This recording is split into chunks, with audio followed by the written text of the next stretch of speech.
Isang kasinungalingan ang sumira sa pamilyang hindi ko kadugo. Habang yakap ko ang mga batang nanginginig sa takot sa gitna ng ulan, siya na may humahalakhak sa loob ng mansyon. Hawak ang kopita ng tagumpay.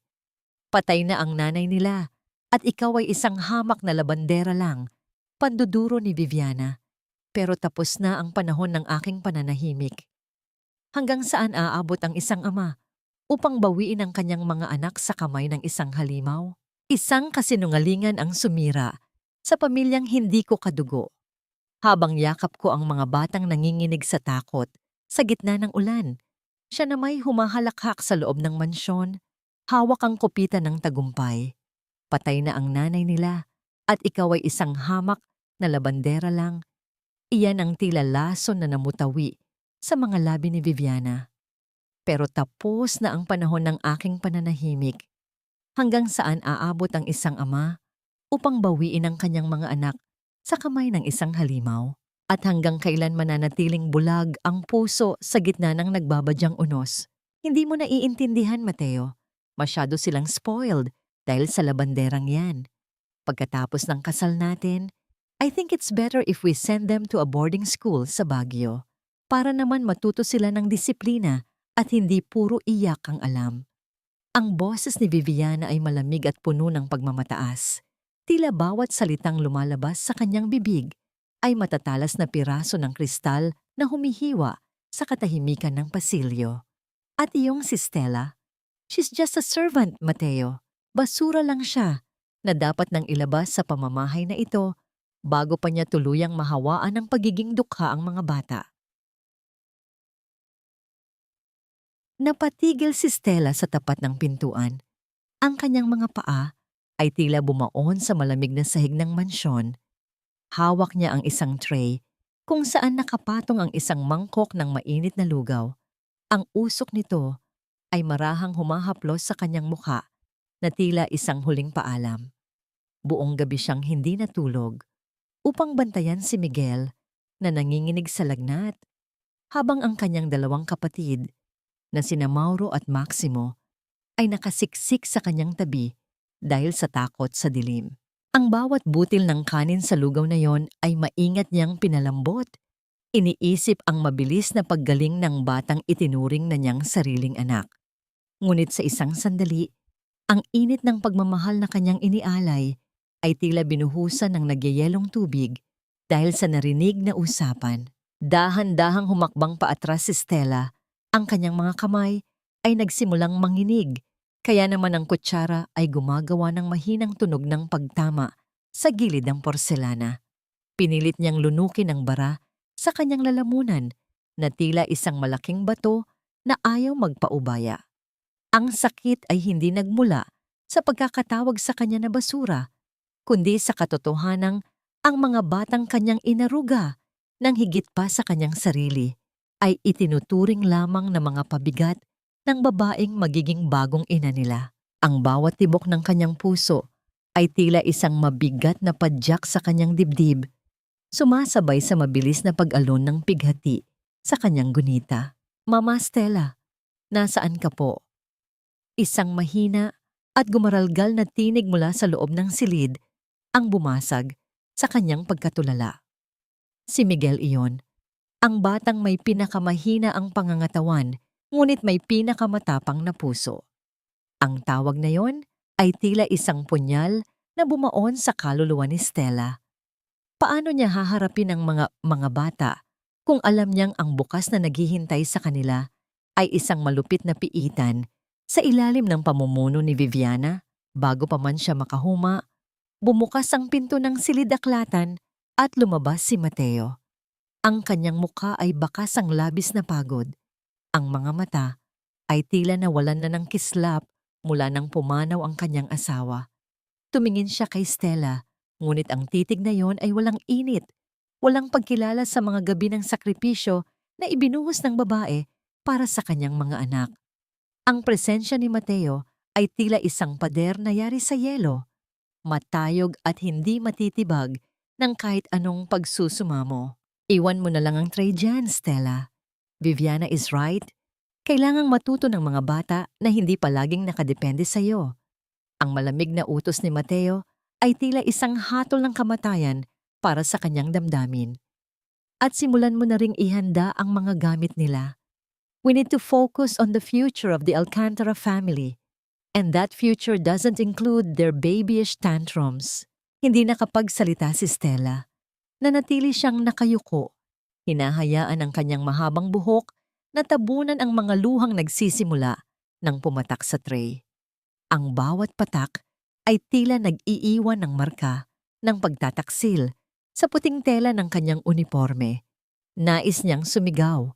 Nais niyang sabihin kay Mateo na ang mga bata ay hindi kagamitan na maaaring itapon o itago kung kailan lang gusto. Ngunit ang kanyang tinig ay tila ninakaw ng kahirapan at ng utang na loob na nakagapos sa kanyang mga paa. Naglakad palayo si Mateo kasunod ni Viviana na ang bawat hakbang ng kanyang matutulis na sapatos sa marmol na sahig ay tila tunog ng martilyo na nagpapako sa kapalaran ni Stella. Naiwan ang babae sa gitna ng pasilyo, mag-isa sa ilalim ng malalaking chandelier na walang kayang ibigay na liwanag sa dilim ng kanyang puso. Tumingin siya sa bintana kung saan nagsisimulang mamuo ang mga ulap. Nagbabadya ng isang malakas na buhos ng ulan na tila makikidalamhati sa kanyang nararamdaman. Dahan-dahan siyang pumasok sa kwarto ng mga bata. Sa loob ng madilim na silid, ang tatlong magkakapatid ay payapang natutulog, ngunit ang kanilang mga muka ay bakas pa rin ang bakas ng mga natuyong luha. Lumapit si Stella at isa-isang hinaplos ang kanilang mga noo. Isang haplos na puno ng pangako at pait. Ang init ng kanilang mga balat ay tila nagbibigay sa kanya ng lakas. Ngunit kasabay nito ay ang matinding takot na baka ito na ang huling gabi na magagawa niya silang protektahan. Paano ko kayo ililigtas kung ang mismong taong dapat magtanggol sa inyo ang siyang nagbubukas ng pinto para sa inyong kapahamakan? Hanggang kailan kayang tiisin ng isang pusong nagmamahal ang hapdi ng pagiging isang hamak na anino sa bahay na ito? Habang ang dilim ay unti-unting lumalamon sa mansyon, isang tanong ang nananatiling nakabitin sa hangin. Tila isang sumpa na ayaw lisanin ang kanyang isipan. Sino ang magsisilbing sandigan ng mga batang ito kapag ang tanging taong tumatawag sa kanila ng anak ay tuluyan ng itinaboy sa labas ng pintuan? Ang init ng mahigpit na yakap sa gitna ng dilim kagabi ay tila tuluyan ng nilamon ng maginaw na simoy ng umaga. Ang kabuuan ng mansyon ng mga Alcantara ay nagising hindi sa amoy ng bagong lutong almusal, kundi sa isang nakapapasong tensyon na bumabalot sa bawat sulok ng malawak na bulwagan. Nakapila ang lahat ng mga kasambahay, nakayuko at hindi makatingin ng diretso habang sa kanilang harapan ay nakatayo si Viviana. Ang kanyang tindig ay tila isang reyna na nagmamay-ari ng bawat buhay sa loob ng bahay na yon. At sa kanyang tabi ay si Doña Adelina na may suot na perlas at may mukhang hindi kakikitaan ng anumang bakas ng awa. Starting today, this mansion will operate under my rules. Tapos na ang panahon na ang mga katulong ang nasusunod sa oras ng pagkain at pag-aalaga sa mga bata. Ang matinis na tinig ni Viviana ay umaalingaw-ngaw, humihiwa sa katahimikan ng bulwagan. Ayoko nang magulo, ayoko nang maingay, at higit sa lahat, ayoko ng mga taong nakakalimot sa kanilang pwesto. I brought someone who actually knows how to raise children of a wealthy family. Meet Yaya Coring. Mula sa likuran ni Viviana ay humakbang ang isang may edad na babae. Mayroon itong ngiti na hindi umaabot sa kanyang mga mata, isang artipisyal na pagpapanggap na nagbigay ng matinding kilabot sa gulugod ni Stella. Lumapit si Yaya Coring sa pwesto kung saan nakaupo ang tatlong bata. Si Mauro, na hindi sanay sa presensya ng estranghero, ay nagsimulang maglikot sa kanyang upuan, pilit na iniiwas ang sarili sa bagong yaya. Sa isang iglap, sa ilalim ng mesa na hindi nakikita ng karamihan, mabilis na idiniin ni Yaya Coring ang kanyang matutulis na kuko sa braso ng inosenteng bata. Walang tinig na lumabas sa bibig ni Mauro, Ngunit ang kanyang mga mata ay biglang nanlaki, napuno ng luha, at ang kanyang maliit na katawan ay nanigas sa matinding gulat at sakit. Nakita ni Stella ang lahat. Ang pagmamarka ng pula sa maputing balat ni Mauro ay tila apoy na sumunog sa kanyang paningin. Isang mainit na galit ang gumapang sa kanyang dibdib, nagudyok sa kanyang mga paa, na humakbang pasulong upang hablutin ang bata mula sa malupit na kamay ng yaya. Ngunit bago pa man niya maihakbang ang kanyang buong timbang, sinalubong siya ng matalim at nagbabantang paningin ni Doña Adelina. Ang matandang Donya ay bahagyang tumaas ang kilay, ang mga labi ay bumuo ng isang tahimik ngunit nakamamatay na paalala. Hindi na kailangan ng salita upang maintindihan ni Stella ang mensahe. Ang nakapapasong paalala tungkol sa makina na nagpapanatili ng hininga ng kanyang ina sa isang ospital sa Batangas ay sapat na upang maging kadena sa kanyang mga paa. Napalunok si Stella ng isang makapal at mapait na bara sa kanyang lalamunan. Ang kanyang mga kuko ay bumaon sa kanyang sariling palad habang pinipilit niyang patayin ang apoy ng kanyang paglaban. Kinahapunan, sa isang tahimik na sulok ng silid-aralan kung saan hindi umaabot ang matatalim na mata ni Viviana, maingat na pinahiran ni Stella ng malamig na pamahid ang nagpasa na braso ni Mauro. Ang bata ay humihikbi ng walang tunog, nakasubsob ang muka sa balikat ni Stella. Pinilit ni Stella na ngumiti. Isang ngiting pinanday ng matinding pagpipigil ng luha upang hindi maramdaman ng bata ang kanyang sariling takot. Hinaplos niya ang buhok nito, nag-aalay ng tahimik na panalangin na sana ay mayakap niya ang mga ito nang walang hanggan. Ngunit sa kalagitnaan ng kanyang pag-aalo, nahagip ng kanyang paningin si Yaya Coring sa kabilang pasilyo. Ang babae ay palihim na nakayuko sa harap ng mga bag ng mga bata. May isang maliit na bagay itong kinuha mula sa loob. Isang bagay na kumislap sa liwanag at mabilis na ibinulsa bago lumingalinga at naglakad palayo ng may dalang ngiting tagumpay. Wala siyang pagkakataon upang alamin kung ano yon dahil isang presensya ang biglang nagpadilim sa pintuan ng kusina kung saan siya pumasok upang kumuha ng maiinom para kay Mauro. Nakapamewang si Viviana sa gitna ng kusina. Ang mga mata ay puno ng pandidiri habang nakatingin kay Stella. Padabog nitong inilapag ang isang makapal na dokumento sa ibabaw ng malamig na marmol na mesa kasama ang isang mamahaling itim na panulat.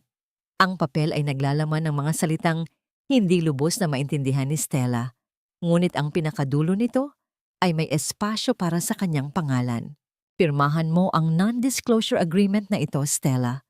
Right now, utos ni Viviana, ang boses ay tila isang ahas na nanunukso at nananakot. Nakasaad dyan na bawal kang magsalita tungkol sa kahit anong nangyayari sa loob ng bahay na ito. Bawal kang magreklamo at higit sa lahat, bawal mong impluwensyahan si Mateo. Dahil sa oras na malaman kong binubuksan mo ang marumi mong bibig. Unti-unting lumapit si Viviana. Ang kanyang mukha ay ilang pulgada na lamang ang layo kay Stella. Ang kanyang hininga ay amoy ng mamahaling kape at dalisay na kasamaan tungo. Ipapapatigil ko ang pagbabayad ni Doña Adelina sa ospital ng nanay mo. Let's see how long she survives without those machines. Nanginginig ang mga daliri ni Stella nang abutin niya ang papel.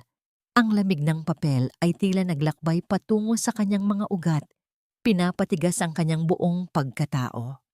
Ang buhay ng kanyang ina o ang kaligtasan ng mga batang itinuring niyang sariling dugo. Habang ang papel ay patuloy na nanginginig sa kanyang mga kamay, ang mga pader ng kusina ay tila kumikipot. Sinasakal ang kanyang kakayahang huminga. Tumingin siya sa blangkong espasyo kung saan niya dapat isulat ang kanyang pangalan. Isang katanungan ang pilit na umiikot sa kanyang isipan at lumalason sa kanyang kaluluwa. Paano mabubuhay ang isang tao o ang tanging paraan upang iligtas ang kanyang ina ay ang pagbebenta ng kanyang kalayaan at pag-abandona sa mga inosenteng umaasa sa kanya? Ang lalim ng gabi ang tanging naging kakampi ni Stella sa loob ng malawak at malamig na mansyon.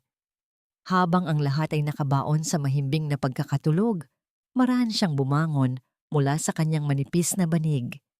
Ang bawat hakbang niya sa kahoy na hagdanan ay sinadyang walang bigat. Iniiwasang makalikha ng anumang pag-inggit na maaaring gumising sa mga halimaw na nag-aanyong tao sa bahay na yon. Nang makarating siya sa silid ng mga bata, sumalubong sa kanya ang matapang na amoy ng murang alak. Sa isang gilid, nakasubsob sa mahabang upuan si Yaya Coring, walang pakialam sa mundo at iniwan ang mga bata sa kalagitnaan ng matinding lamig ng madaling araw. Tinahak ni Stella ang pasilyo patungo sa kama kung saan nakasiksik ang tatlong magkakapatid. Nang maramdaman ni Miguel ang pamilyar na amoy ng sabon at init ng katawan ni Stella, agad itong yumakap sa kanyang baywang. Sumunod na gumising sina Mauro at Maximo. Ang kanilang mga mata ay nagningning sa tuwa na tila nakakita ng liwanag matapos ang mahabang pagkakakulong sa dilim. Inilagay ni Stella ang kanyang hintuturo sa kanyang mga labi, nagbibigay ng tahimik na babala upang hindi nila gisingin ang natutulog na bantay. Sa ilalim ng makapal na kumot, gumawa sila ng isang maliit na mundo na ligtas sa kalupitan ni Viviana. Ikinuwento ni Stella ang mga lumang alamat mula sa Batangas tungkol sa mga diwatang nagbabantay sa mga batang mababait. Ang kanyang boses ay isang malambing na bulong na pumapawi sa lahat ng kanilang takot. Ang mga inosenteng ngiti at pigil na halakhak ng mga bata ay tila nagbigay ng bagong buhay sa pagod na kaluluwa ng dalaga. Sa kabilang dulo ng pasilyo, nagising si Mateo mula sa isang mababaw na panaginip. Isang kakaibang pakiramdam ang nag-udyok sa kanyang bumangon. Isang init na matagal na niyang hindi nararamdaman sa loob ng sarili niyang pamamahay.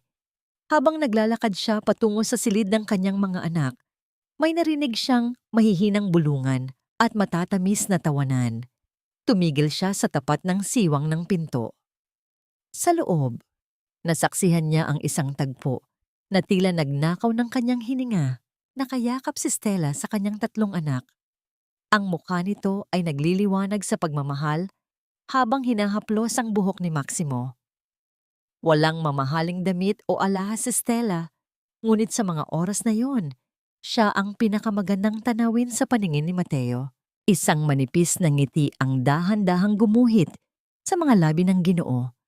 Ang pinakaunang totoong ng ngiti na kumawala sa kanya mula nang mawalan siya ng asawa. Pinagmasdan niya ang banayad na paggalaw ng mga kamay ni Stella. Ang paraan ng paghaplos nito na tila ba ang mga bata ay gawa sa pinakamarupok na salamin. Sa kalagitnaan ng kanyang pagmamasid, isang matinding kirot ng pangungulila at isang kakaibang kilig ang sabay na sumibol sa kanyang dibdib. Nais niyang itulak ang pinto, pumasok sa loob at yakapin silang apat. Nais niyang maging bahagi ng munting mundong yun na puno ng kapayapaan, ngunit ang kanyang mga paa ay nanatiling nakapako sa anino, nakagapos sa mga responsibilidad at kasinungalingang siya mismo ang pumili. Samantala, sa malawak na silid ng Panginoon ng mansyon, bumukas ang mga mata ni Viviana nang maramdaman niyang walang laman ang kabilang bahagi ng kama. Ang malamig na hangin mula sa aircon ay humaplos sa kanyang balat, kasabay ng pagdapo ng kanyang paningin sa basurahan sa gilid ng kanyang mesa. Sa ibabaw ng mga nakatuping papel ay nakalitaw ang isang reseta ng matapang na gamot pampatulog, isang lihim na walang sinuman ang dapat makatuklas. Ikinunot niya ang kanyang noo at nagpa siyang bumangon upang hanapin ang kanyang mapapangasawa. Habang tinatahak ni Viviana ang madilim na pasilyo, nahagip ng kanyang paningin ang anino ni Mateo na nakatayo sa labas ng kwarto ng mga bata. Ang matalas na paglapat ng mga takong ni Viviana sa makinis na sahig ay tila nagbabadya ng isang parating na bagyo. Unti-unting binabasag ang nakaw na sandali ng kapayapaan. Habang papalapit ang tagapaghatid ng dilim, isang mabigat na tanong ang nag-uumpisang bumalot sa gabi. Paano maipagtatanggol ni Mateo ang nag-iisang liwanag ng kanyang pamilya kung ang mismong halimaw ay nakatayo na sa kanyang likuran, handang lamunin ang lahat ng kanilang natitirang pag-asa. Ang malamig na hangin na nanggagaling sa bukas na bintana ay tila nagdadala ng masamang pangitain sa loob ng mansyon ng mga Alcantara. Sa loob ng silidaklatan, si Viviana ay nakaupo sa tapat ni Mateo. Ang kanyang mga mata ay nangingilid sa mga luhang sadyang pinatulo upang kumuha ng simpatiya. Hawak niya ang isang panyong porselana, marahang pinupunasan ng mga peking luha na tumutulos sa kanyang makinis na pisngi. Ang kanyang tinig ay nanginginig. Bawat salita ay kinakalkula upang itanim ang lason ng pagdududa sa isipan ng kanyang mapapangasawa. I am just trying my best, Mateo. Ginagawa ko ang lahat para maging isang mabuting ina sa kanila. Ang higbi ni Viviana ay tila isang malungkot na himig na pumipiga sa pagkatao ng sino mang makakarinig. Pero alam mo ba kung anong ginagawa ni Stella? She's poisoning their minds. Palagi niyang sinasabi sa mga bata na malupit ako, na kukunin ko ang lahat ng pagmamahal mo sa kanila. Mateo, she is manipulating your children so they will hate me. She's trying to destroy our future. Nakakunot ang noo ni Mateo habang pinapakinggan ang mga sumbong ng babaeng akala niya ay kasangga niya sa buhay. Ang kanyang utak ay naguguluhan, naliligaw sa gitna ng dalawang magkaibang katotohanan. Sa isang banda ay ang babaeng inialay ng kanyang pamilya upang mapanatili ang kanilang dangal. At sa kabilang banda ay ang hamak na labandera na nakita niyang nagbigay ng tapat na ngiti sa kanyang mga anak.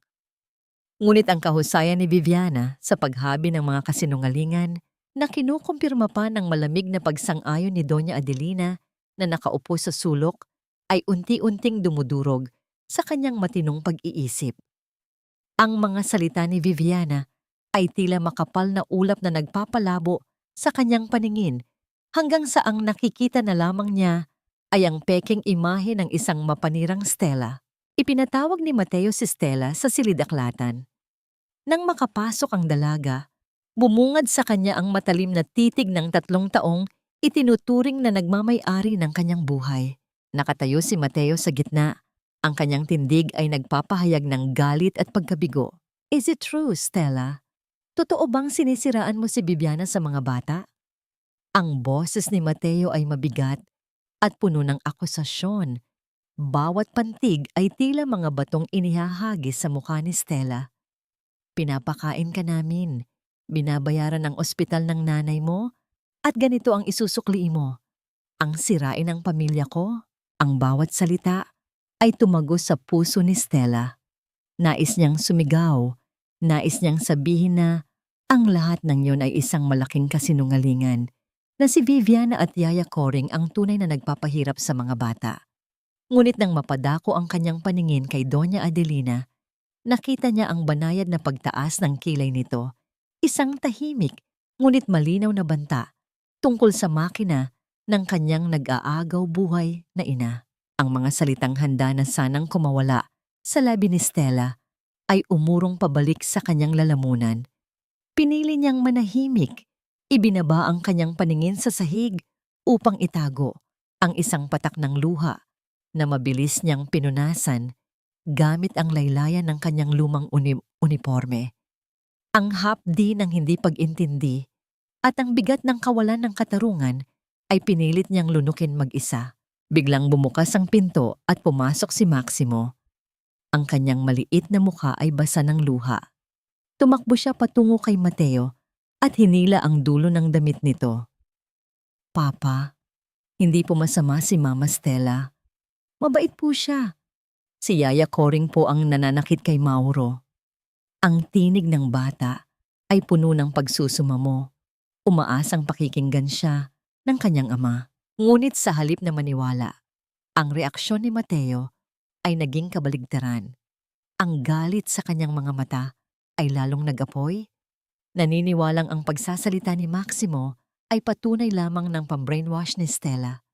Binalingan niya si Stella ng isang paninging walang bahid ng awa.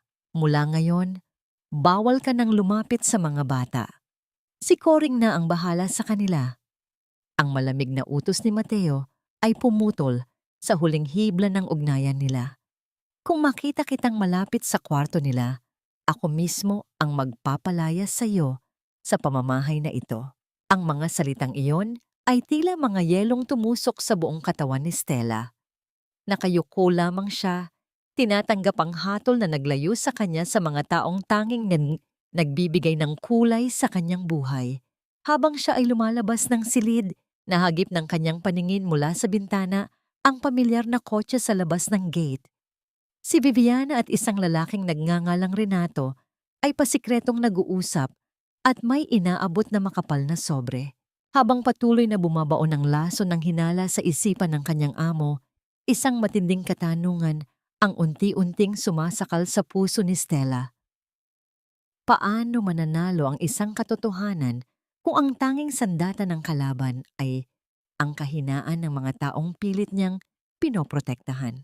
Ang kadiliman ng madaling araw sa Batangas ay hindi kailanman naging kasing bigat ng nararamdaman ni Stella ngayon. Sa kabila ng matinding lamig at sa kabila ng mahigpit na utos na huwag lumapit sa mga bata, hindi niya magawang tiisin ang pag-iisip na ang tatlong magkakapatid ay naiiwang walang nag-aalaga sa loob ng malamig at walang pusong mansyon. Kahapon, nakita niyang iniwan ni Coring ang mga bata na walang kinakain, habang ito ay mahimbing na natutulog dahil sa kalasingan. Alam niyang isang malaking sugal ang kanyang gagawin, ngunit ang tibok ng kanyang pusong ina ay mas malakas kaysa sa takot sa anumang banta ni Mateo o Viviana. Bago pa man sumikat ang araw, bandang 4:00 ng madaling araw, palihim na tinungo ni Stella ang silid ng mga bata. Sa tulong ng manipis na liwanag mula sa labas, ginising niya ang tatlo at maingat silang binihisan ng makakapal na jacket. Ang mga bata, bagamat antok pa, ay tahimik at masunurin na sumunod sa kanya palabas ng mansyon, dumaan sa likurang pinto upang iwasan ang mga kamera at mga nagbabantay. Layunin ni Stella na dalhin sila sa kalapit na simbahan para sa simbang gabi, isang tradisyon na nais niyang maranasan ng mga bata upang maramdaman nila ang init at pag-asa sa gitna ng kanilang magulong buhay. Samantala, sa loob ng mansyon, biglang nagising si Mateo. Isang kakaibang kaba ang gumising sa kanya, isang pakiramdam ng kawalan na hindi niya maipaliwanag. Nang bisitahin niya ang silid ng mga bata, nanlamig ang kanyang buong katawan nang makitang walang tao roon. Ang takot na baka tuluyan ng kinuha ni Stella ang kanyang mga anak ay nag-udyok sa kanyang lumabas at hanapin sila. Gamit ang kanyang sasakyan, sinundan niya ang ruta na naisip niyang posibleng puntahan ni Stella at ang kanyang hinala ay nagdala sa kanya sa tapat ng lumang simbahan. Mula sa kanyang pinagpaparadahan, natanaw niya ang isang eksenang nagpatigil sa kanyang paghinga. Sa gilid ng kalsada, malapit sa isang maliit na tindahan na naglalabas ng makapal at mainit na usok mula sa nilulutong puto-bumbong, nakaupo si Stella kasama ang tatlong bata. Ang mga bata ay masayang kumakain. Ang kanilang mga mukha ay nagliliwanag sa tuwa at kasabikan. Si Stella, sa kabila ng pagod at manipis na damit, ay may nakapaskil na dalisay na ngiti sa labi habang maingat na pinupunasan ang bibig ni Maximo na napuno ng ginadgad na niyog at asukal. Dahan-dahang lumapit si Mateo, hindi upang magalit, kundi dahil tila hinihila siya ng isang hindi nakikitang puwersa patungo sa kanila. Nang mapansin siya ni Stella, agad itong nanigas sa takot. Inihanda ang sarili sa panibagong bugso ng sumbat. Ngunit sa halip na sumigaw, umupo si Mateo sa tabi nila. Sa sobrang lapit, hindi sinasadyang nagdikit ang balikat ni na Mateo at Stella nang abuti ng dalaga ang tissue. Isang mabilis na pagdaloy ng init ang naglakbay mula sa kanilang balat patungo sa kanilang mga puso.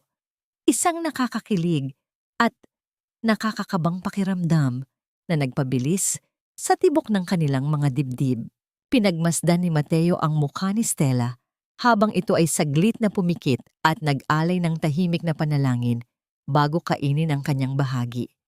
Sa mga sandaling iyon, Isang malinaw na katotohanan ang sumampal sa isipan ni Mateo. Ganito pala ang pakiramdam ng may totoong tahanan. Hindi ito matatagpuan sa mga mamahaling kasangkapan o malaking bank account, kundi sa simpleng pag-aalaga at mainit na tawanan na ibinibigay ng babaeng katabi niya ngayon. Ang kapayapaang ito na matagal na niyang hinahanap ay narito pala sa kanyang harapan. Ngunit ang kapayapaan ay tila isang magnanakaw na mabilis lamang dumaan. Mula sa di kalayuan, sa likod ng isang malaking puno, isang estranghero ang nakatayo. Ang hawak nitong kamera ay palihim na kumukuha ng mga litrato ng kanilang masayang tagpo. Habang ang araw ay unti-unting sumisikat, tila naghahanda ang tadhana upang sirain ang maikling kaligayahang ito. Pag-uwi nila sa mansyon, sasalubungin sila ng isang eksenang tuluyang wawasak sa pader na pilit nilang itinatayo. Si Doña Adelina at Viviana ay nakatayo sa harap ng pinto at sa kanilang harapan ay nakalapag ang mga lumang maleta ni Stella, handa ng itaboy ang kaisa-isang liwanag sa kanilang pamilya. Ang bungad ng mansyon ay tila naging isang malamig na korte kung saan ang mga nakasalansan na lumang maleta ni Stella ay nagsisilbing hatol ng kanyang katapusan. Matapos ang panandaliang kapayapaan sa tapat ng simbahan, bumalik sila sa realidad na pinaghaharian ng kalupitan. Nakaupo si Doña Adelina sa isang mahabang upuang balat. Ang kanyang postura ay tuwid at walang bahid ng awa. Habang si Viviana ay nakatayo sa kanyang tabi, may nakapaskil na nangiting nagtatago ng lason. Sa isang gilid, tahimik na nakatayo si Mateo. Ang kanyang isipan ay ginugulo pa rin ng mga mapanirang salita ni Viviana kagabi. Dahilan upang tikuyin niya ang kanyang mga kamay at iwasan ang nagsusumamong mga mata ng labandera. Marahas na inilatag ni Doña Adelina ang isang makapal na patong ng mga resibo at dokumento sa ibabaw ng babasaging mesa. Ang bawat pahina ay naglalaman ng mga numerong nagpapanatili ng hininga ng ina ni Stella sa isang ospital sa Batangas. Tingnan mong maigi ang mga papel na yan, Stella. Buwan-buwan, libo-libong piso ang inilalabas ng pamilyang ito para patuloy na umikot ang makina na bumubuhay sa nanay mo. Ang boses ng matandang donya ay tila yelong humihiwa sa laman. Ngayon, bibigyan kita ng dalawang pagpipilian. Kunin mo ang mga maleta mo at umalis ka sa pamamahay na ito o manatili ka bilang isang hamak na katulong at kalimutan mo ng may karapatan ka sa mga apo ko. Kapag pinili mong lumaban, ngayon din ay tatawagan ko ang ospital upang ipabunot ang life support ng ina mo. Ang mga salitang iyon ay tila sumipsip ng lahat ng hangin sa baga ni Stella. Bawat hibla ng kanyang pagkatao ay nanginig sa matinding takot. Ang imahe ng kanyang inang nag-aagaw buhay ay mabilis na nagunahan sa kanyang isipan. Tinatabunan ng kanyang pagnanais na ipagtanggol ang kanyang sarili. Wala siyang yaman, wala siyang kapangyarihan, at ang tanging puhunan niya sa mundong ito ay ang kanyang dangal, na ngayon ay pilit niyang isinusuko para sa buhay ng taong nagluwal sa kanya. Bumigay ang mga tuhod ni Stella, bumagsak sa matigas at malamig na marmol na tila isang taong pinutulan ng pakpak. Parang awa niyo na po, Doña Adelina, Viviana. Gagawin ko po ang lahat. Ang tinig ni Stella ay basag. Humihikbi habang nakayuko hanggang sa muntik nang sumayad ang kanyang noo sa sahig. Huwag niyo lang pong patayin ang nanay ko. Magtatrabaho po ako kahit walang sweldo. Huwag niyo lang pong ipatigil ang gamot niya. Ang kanyang mga luha ay nag-iwan ng madilim na marka sa makinis na bato, isang tahimik na saksi sa pinakamabigat na sakripisyo ng isang anak. Sa kanyang pagluhod, hindi niya napansin ang pasikretong pag-abot ni Viviana ng isang folder kay Mateo, isang dokumento na may nakasulat na legal guardianship status, isang lihim na hakbang upang tuluyang angkinin ang karapatan sa mga inosenteng bata. Ngumiti si Viviana, isang ngiting nagpapahayag ng ganap na panalo. Good. At dahil pinili mong manatili, oras na para matuto ka ng leksyon. Pumunta ka sa likod bahay Lahat ng basahan sa mansyon na ito, mula sa garahe hanggang sa kusina, ay lilinisin mo gamit ang sarili mong mga kamay. Walang makina, walang tulong. Ang utos na yon ay hindi lamang pagpapagod sa pisikal na katawan, kundi isang sadyang pagdurog sa natitirang pagpapahalaga ni Stella sa kanyang sarili. Sa isang madilim at mamasamasang sulok ng likod bahay, nakaupo si Stella sa isang mababang bangkito. Ang kanyang mga kamay ay namumula at nanginginig sa sobrang lamig ng tubig habang kinukuskus niya ang mga maruruming tela sa ibabaw ng isang magaspang na kahoy. Ang bawat pagpisil niya sa sabon ay kasabay ng pagpatak ng kanyang mga luha. Unti-unting humalo ang pait ng kanyang pag-iyak sa mabula at madilim na tubig sa planggana. Hinaplos niya ang kanyang dibdib, sinusubukang aluin ang sariling pusong sugatan. Wala siyang karapatang mapagod, wala siyang karapatang sumuko dahil sa bawat pagod niya ay may buhay na nadudugtungan sa malayong probinsya. Ngunit ang kanyang tahimik na pagdurusa ay biglang naputol. Mula sa ikalawang palapag, sa direksyon ng silid ng mga bata, isang matinis at galit na sigaw ni Yaya Coring ang humiwa sa hangin. Kasunod nito ay ang matinding pagkalaglag at pagkadurog ng isang babasaging bagay na nagpaulan ng mga matatalas na bubog sa sahig. Sa halip na ingay ng paglikot, isang nakabibinging katahimikan at pigil na pag-iyak ng isang bata ang sumunod na nanaig. Napahinto si Stella sa paglalaba. Ang kanyang mga basang kamay ay napatakip sa kanyang bibig habang nanlalamig ang kanyang buong katawan. Habang ang mga pira-pirasong salamin ay nagkalat sa itaas, ang takot sa kanyang dibdib ay nagbabanta na tuluyan ng sumabog. Ang matinding pagbagsak ng babasaging bagay mula sa itaas ay tila naging hudyat ng isang digmaan sa loob ng mansyon. Isang digmaang walang kalasag si Stella, kundi ang kanyang pagmamahal. Mabilis niyang pinunasan ang kanyang basang mga kamay sa laylayan ng kanyang damit at walang pag-aalinlangang tinakbo ang hagdanan. Nilalabag ang lahat ng utos na nagbabawal sa kanya na lumapit sa mga bata. Bawat hakbang niya ay tila isang tambol ng determinasyon. Bawat tibok ng kanyang puso ay isang sigaw ng pag-aalala. Pagpasok niya sa silid, tumambad sa kanya ang isang eksenang tuluyang dumurog sa kanyang puso. Si Miguel ay nakaupo sa sahig, nanginginig sa matinding lagnat at takot. Habang sa kanyang paanan ay nagkalat ang mga pira-piraso ng isang nabasag na baso. Si Yaya Coring ay nakatayo sa harapan niya, nakapamewang at nanlilisik ang mga mata. Ano, iiyak ka? Sa susunod na hindi mo inumin ang gamot mo, hindi lang baso ang ibabato ko sa'yo. Yung banta ng malupit na yaya ay tila kulog na dumagundong sa loob ng silid. Sa isang sulok, si Viviana ay nagpapanggap na abala sa pagtingin sa kanyang telepono. Walang pakialam sa nangyayari, habang naghahanda para sa isang party na pupuntahan niya mamaya. Para sa kanya, ang hiyaw at lagnat ng isang bata ay ingay lamang na sumisira sa katahimikan ng kanyang magarbong mundo. Hindi na nag-isip si Stella.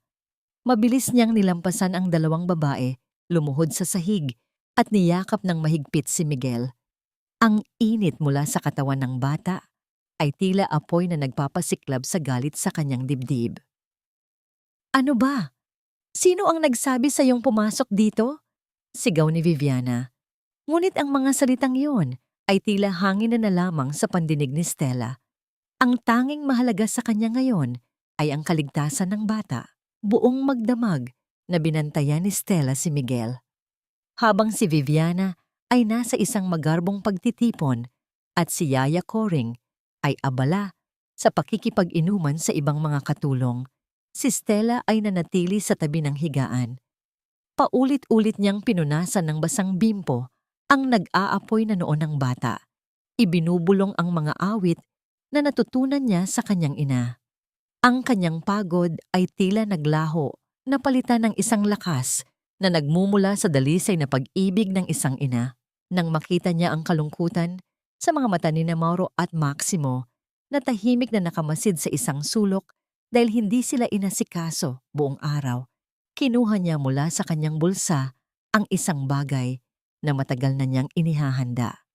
Ito ay isang lumang teddy bear na ginawa niya mula sa mga pinagtagpi-tagping tela ng kanyang mga lumang damit.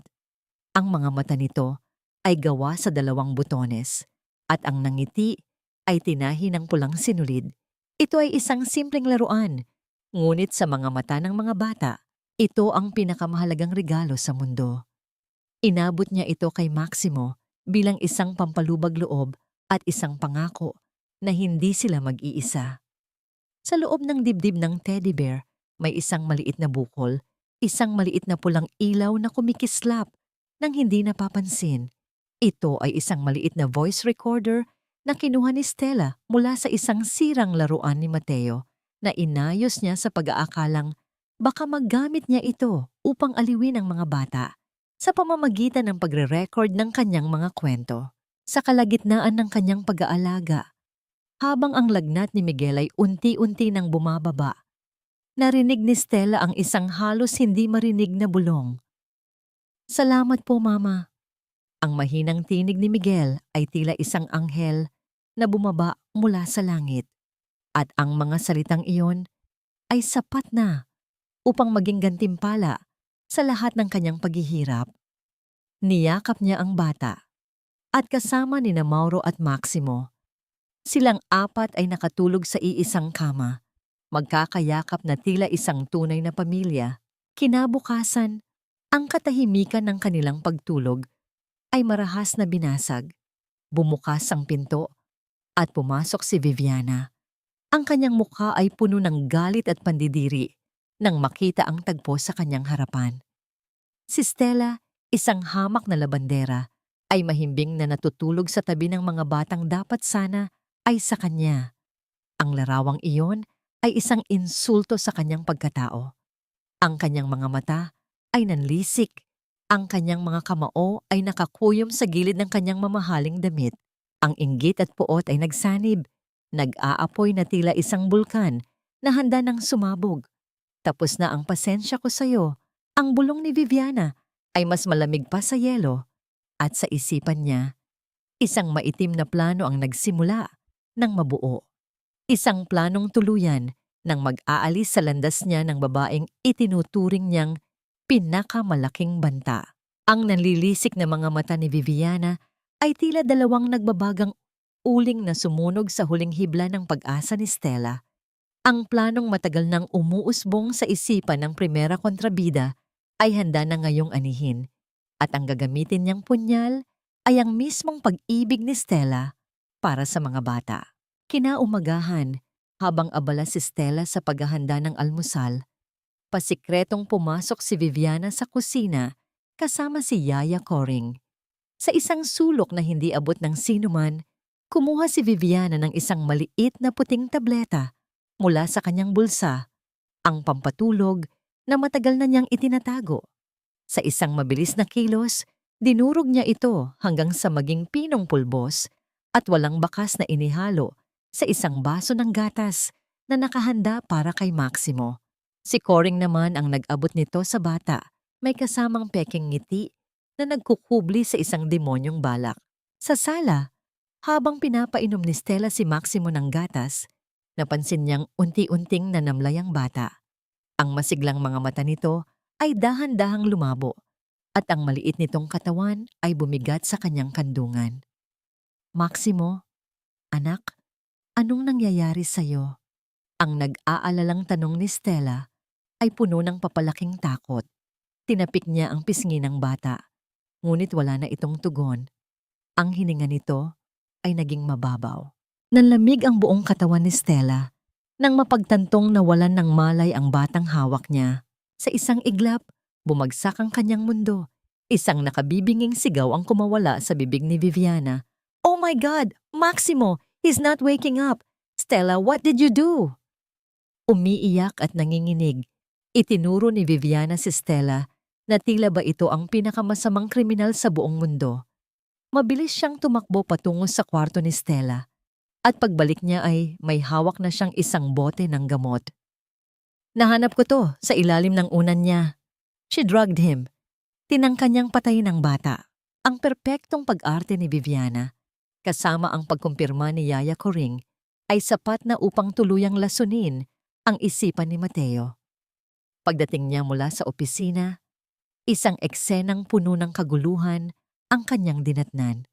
Si Viviana ay humahagulgol, si Stella ay nakaluhod at paulit-ulit na sinasabing wala siyang kasalanan, at si Maximo ay dinala na sa ospital. Ang nakakuyom na bote ng gamot sa kamay ni Viviana ang naging huling ebidensya na bumasag sa anumang natitirang tiwala ni Mateo kay Stella. Ang kanyang mga mata ay nag-apoy sa galit at matinding pagkabigo. Bawat salitang binitawan niya ay tila mga punyal na walang awang tumusok sa puso ng dalaga. Hindi ko akalaing magagawa mo ito, Stella. Pinagkatiwalaan kita. Pinagkatiwalaan ka ng mga anak ko. Tapos ganito? Dahil lang sa selos mo kay Viviana, idadamay mo ang isang inosenteng bata? Sir Mateo, hindi po totoo yan. Parang awa niyo na po, maniwala kayo sa akin. Ang pagmamakaawa ni Stella ay tila mga dahong tinatangay ng malakas na hangin. Walang nakikinig, walang naniniwala. Ang utos ni Mateo ay malamig at pinal. Lumayas ka. Now. Hinawakan ng dalawang gwardiya ang mga braso ni Stella at walang awang kinaladkad palabas ng mansyon. Sa pagbubukas ng pinto, isang malakas na buhos ng ulan ang sumalubong sa kanila, tila nakikidalamhati sa kanyang sinasapit. Habang kinakaladkad siya palabas, tumakbo si Miguel at mahigpit na yumakap sa laylayan ng kanyang damit. Ang pag-iyak nito ay mas masakit pa kaysa sa panunumbat ng buong mundo. Huwag niyo pong kunin si Ate Stella. Ate Stella, huwag mo kaming iwan. Ang mga salitang yon ay ang huling narinig ni Stella bago siya tuluyang maitulak palabas. Sa ilalim ng kama ng mga bata, naiwan ang lumang teddy bear, isang tahimik na saksi na patuloy na nagre-record ng lahat ng kasamaang nagaganap. Isang malakas na pagbagsak ng bakal ang narinig ni Stella nang isara ang malaking gate. Lumuhod siya sa gitna ng malakas na ulan. Ang kanyang mga damit ay basang-basa. Ang kanyang katawan ay nanginginig sa lamig at sakit. Ang tanging naririnig na lamang niya ay ang humihinang iyak ng tatlong bata mula sa loob. Isang tunog na unti-unting nilalamon ng nagngangalit na kalangitan at ng pader na tuluyan ng naghiwalay sa kanya sa pamilyang minahal niya ng higit pa sa kanyang sarili. Ang pagsasara ng malaking gate ay hindi lamang naghiwalay kay Stella mula sa mansyon, kundi nagtayo rin ng isang hindi matitibag na pader sa pagitan ng mga bata at ng kanilang natitirang kaligayahan. Sa pagkawala ng kanilang mama Stella, ang bawat araw sa loob ng mansyon ay naging isang walang katapusang impyerno. Ang mga halakhak na dati umaalingaw-ngaw sa pasilyo ay napalitan ng isang nakabibinging katahimikan na tila ba ang kaluluwa ng bahay ay tuluyan ng namatay. Upang sementuhan ang kanyang tagumpay, tinipon ni Viviana ang tatlong magkakapatid sa sala. Ang kanyang muka ay nagpapanggap na malungkot, ngunit ang kanyang mga mata ay may nakatagong kislap ng tagumpay. Mga anak, listen to Tita Viviana. Ang kanyang boses ay malambing, ngunit puno ng lason. Si Stella, umalis na siya. Binigyan ko siya ng maraming pera para bumalik na siya sa probinsya at hindi na kayo guluhin pa. She chose the money over you. Ang mga salitang iyon ay tumarak sa mga inosenteng isipan ng mga bata na parang matutulis na bubog. Si Miguel, na noon pa may pagdududa na sa mundo, ay tumitig lamang sa kawalan. Ang kanyang mga mata ay nawalan ng kislap. Si Mauro, na laging nakakapit sa laylayan ng damit ni Stella, ay niyakap na lamang ang kanyang mga tuhod, humihikbi ng walang tunog. At si Maximo, nakababalik lang mula sa ospital, ay hinahanap-hanap ang pamilyar na amoy at yakap na nagpapakalma sa kanya. Ang kasinungalingan ni Viviana ay isang mabigat na kadena na gumapos sa kanilang mga puso.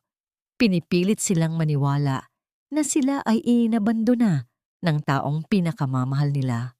Mula noon, naging mga anino na lamang ang tatlong bata sa sarili nilang pamamahay. Halos hindi na sila kumakain Ang kanilang mga paboritong pagkain ay naiiwan na lamang sa mesa hanggang sa lumamig. Madalas silang nakaupo sa tabi ng bintana, nakatingin sa malaking gate, umaasa sa isang milagro na muling bubuksan iyon at papasok ang kanilang Mama Stella. Ang kanilang sigla ay unti-unting namatay at ang kanilang mga katawan ay nagsimulang manghina. Napapansin ni Mateo ang lahat ng ito. Nakikita niya ang pananamlay ng kanyang mga anak, ang kalungkutan sa kanilang mga mata, at ang pagkawala ng kanilang dating sigla. Ngunit sa tuwing sinusubukan niyang kausapin ang mga ito, sasalubungin lamang siya ng isang blangkong tingin o ng isang tahimik na pagtalikod. Siya, na kanilang ama, ay naging isang estranghero sa kanilang mga mata. "Don't worry, Mateo, that's normal," ang sabi ni Viviana isang gabi habang hinahaplos ang braso ni Mateo. "Withdrawal symptoms lang yan. Masyado silang naging dependent sa masamang impluensya ni Stella. We just need to be stricter. Ipakita natin sa kanila kung sino ang dapat sundin." Ang mga salitang yon na binalot sa pekeng pag-aalala ang naging pananggalang ni Mateo upang takasan ang katotohanang siya ay bigo bilang isang ama. Mas pinili niyang maniwala sa madaling kasinungalingan kaysa harapin ang masakit na katotohanang siya ang may kasalanan sa pagdurusa ng kanyang mga anak. Isang gabi, habang pinapatulog ni Mateo si Mauro, may isang bagay siyang napansin na nagpakirot sa kanyang dibdib. Mahigpit na yakap-yakap ng bata ang isang luma at kupas na t-shirt, ang uniforme ni Stella.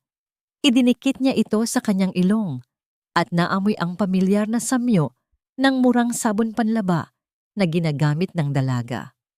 Ang amoy na yon, na dati hindi niya pinapansin, ay biglang naghatid ng isang matinding kirot ng pangungulila. Naalala niya ang mga gabing naririnig niya ang malambing na pagkanta ni Stella. Ang mga araw na nakikita niya itong nakikipaghabulan sa mga bata sa hardin. Ang mga alaalang yon ay tila mga multo na bumabalik upang sampalin siya sa muka. Samantala, sa opisina, ang kapatid ni Viviana na si Renato ay abala sa paglilipat ng malaking halaga mula sa kaban ng kumpanya ni Mateo patungo sa isang sikretong account. Ang pagpapalayas kay Stella ay simula pa lamang ng kanilang mas malaking plano, ang tuluyang pag-agaw sa yaman ng mga Alcantara. Ang sitwasyon ay tuluyan ng umabot sa sukdulan isang hapon. Habang naghahapunan, si Miguel, na ilang araw nang halos walang kinakain, ay bigla na lamang tumayo mula sa kanyang upuan. Ang kanyang mga mata ay blangko at walang buhay. Bago pa man may makakilos, ang kanyang maliit na katawan ay maras na bumagsak sa sahig. Hinimatay siya, isang direktang resulta ng matinding depresyon at pagtangging kumain. Ang pagbagsak ng katawan ng bata sa sahig ay tila isang malakas na sampal na gumising sa natutulog na konsensya ni Mateo. Ngunit huli na ba ang lahat para itama ang kanyang pagkakamali? Ang malamig at maputlang liwanag ng ospital ay tila sumasalamin sa naghihingalong pag-asa sa loob ng dibdib ni Mateo. Sa ibabaw ng puting kama, ang maliit na katawan ni Miguel ay nakaratay. Tila isang lantang dahon na pilit pinipigilan ng agham na tangayin ng hangin. Ang bawat patak ng malinaw na likido mula sa dextrose patungo sa manipis na ugat ng bata ay nagsisilbing tahimik na orasan na nagbibilang sa mga nalalabing sandali ng pagiging inosente nito. Nakatayo si Mateo sa gilid ng higaan, ang kanyang mga balikat ay nakabagsak habang pinapakinggan ang paliwanag ng doktor na ang bawat salita ay tila malalaking batong inilalapag sa kanyang likuran. "Mr. Alcantara, we have stabilized his vitals, but you need to understand that the root cause isn't physical." Ang tinig ng doktor ay mabigat at puno ng seryosong babala.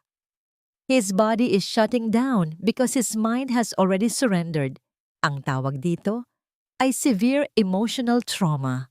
Mayroong napakalaking bahagi ng kanyang kaligtasan at kaligayahan ang biglaang nawala, kaya pinili ng katawan niyang mag-shutdown.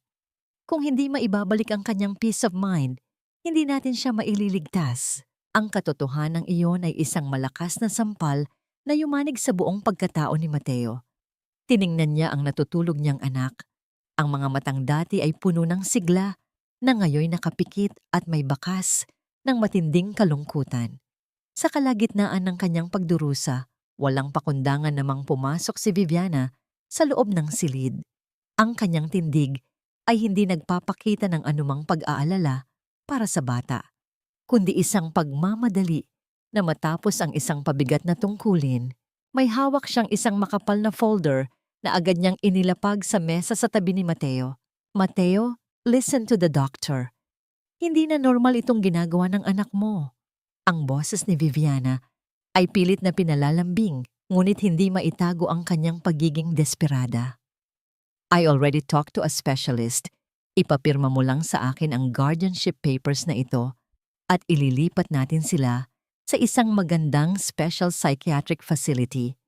Sila na ang bahala mag-alaga sa kanila. They need professional help, hindi ang awa natin. Tiningnan ni Mateo ang folder.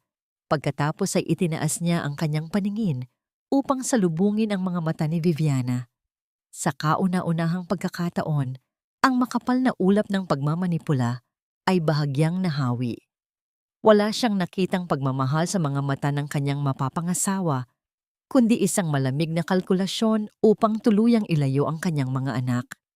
Ibinalik ni Mateo ang kanyang paningin kay Miguel at isang matinding pag-iling ang kanyang iginanti kay Viviana. Isang tahimik, ngunit malinaw na pagtutol na nagpalaki sa mga butas ng ilong ng babae dahil sa inis bago ito padabog na lumabas ng silid.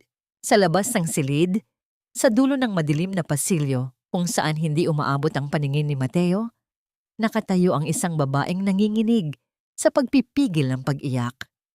Nakasandal si Stella sa malamig na pader.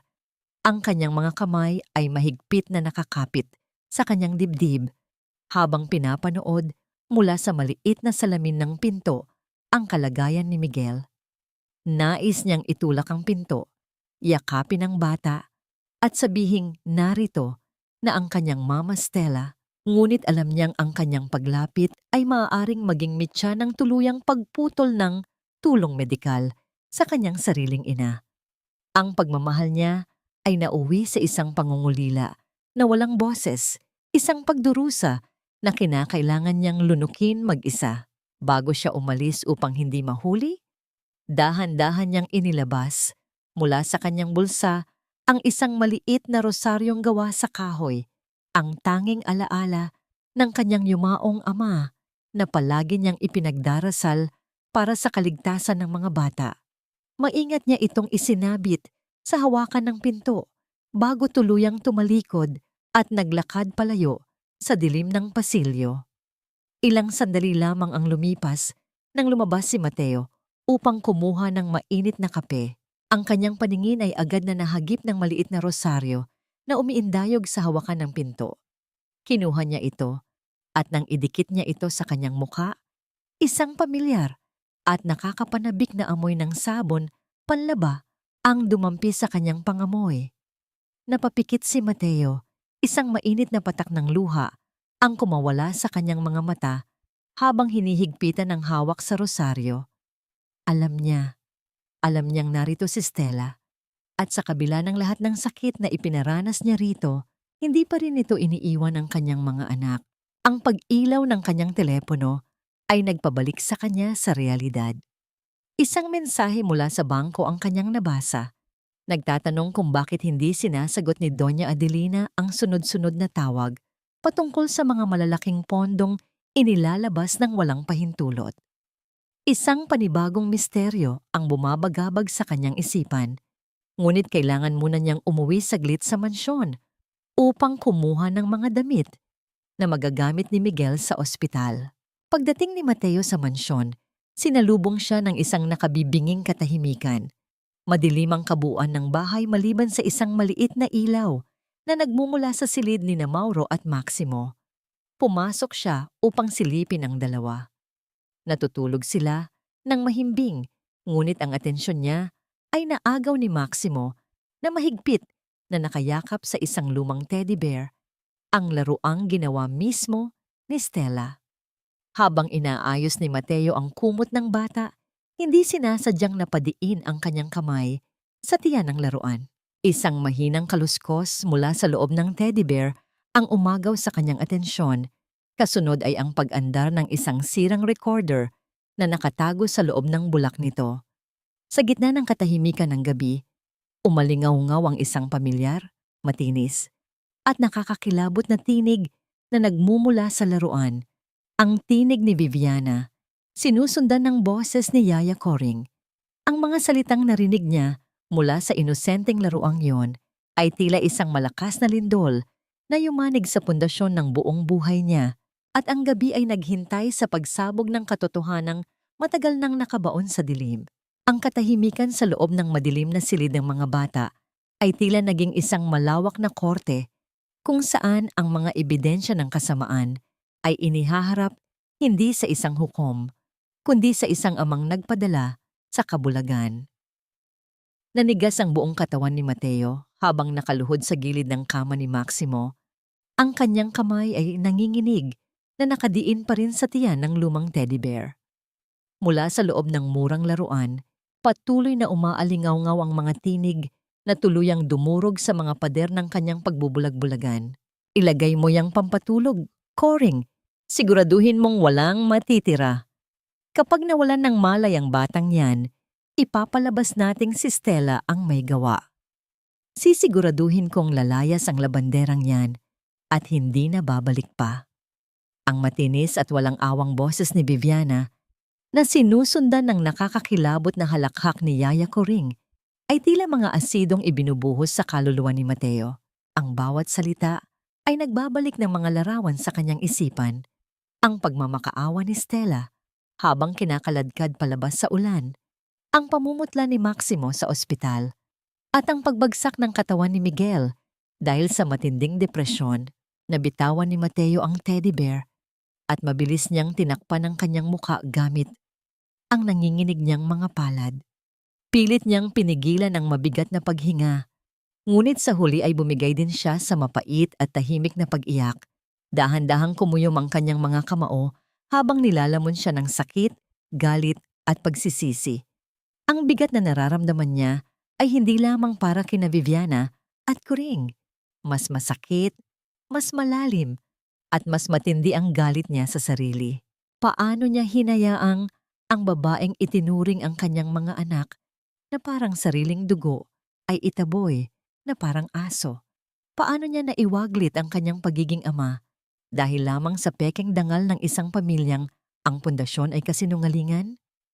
Ang kanyang pagkalalaki at pagiging ama na matagal na niyang ibinaon sa kanyang pagluluksa ay tuluyang nagising mula sa isang mahaba at madilim na bangungot. Mula sa pintuan, isang boses ang pumutol sa kanyang tahimik na pagdurusa. Anong ginagawa mo rito ng ganitong oras? Hindi ba dapat ay naghahanda ka na para sa kasal ninyo bukas? Ang tinig ni Doña Adelina ay walang bahid ng pag-aalala. Ang kanyang paningin ay nakatuon lamang sa orasan upang siguraduhin ang lahat ng plano para sa prestihiyosong okasyon ay masusunod.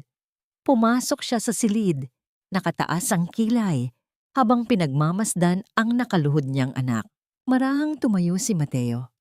Ang pag-iyak sa kanyang mukha ay napalitan ng isang malamig at nagbabagang galit. Kinuha niya ang teddy bear at walang salitang ipinarinig muli ang buong recording sa harapan ng kanyang ina. Habang pinakikinggan ang mga salita ng kanyang manugang, hindi man lang nagbago ang ekspresyon ng matandang donya. Walang pagkagulat, walang pag-aalala sa kaligtasan ng mga bata. Sa halip, isang malalim na pagbuntong hininga ng pagkayamot ang pinakawalan nito. Masyadong padalos-dalos si Viviana, ngunit ang resulta ay pabor pa rin sa atin. Ang malamig na komento ni Doña Adelina ay tila isang punyal na bumaon sa puso ni Mateo. Wala na si Stella. Ang pamilya natin ay ligtas sa kahihiyan ng pagkakaroon ng isang hamak na labandera na nagdidikta sa buhay mo. Isantabi mo yan at mag-focus ka sa kasal. Ang mga salitang iyon ang nagpatid sa huling hibla ng respeto ni Mateo para sa babaeng nagluwal sa kanya. Tiningnan niya ang kanyang ina, hindi bilang isang magulang, kundi bilang isang halimaw na nakadamit ng ginto at perlas.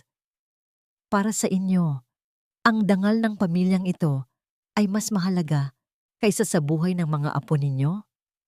Ang boses ni Mateo ay mababa, ngunit umaapaw sa puot. Wala na akong pakialam sa inyong dangal at hindi na ako magpapakasal sa ahas na pinili ninyo para sa akin. Tinalikuran ni Mateo ang kanyang ina. Iniwan itong nakatulala sa gitna ng silid habang bitbit niya ang laruang naglalaman ng katotohanan.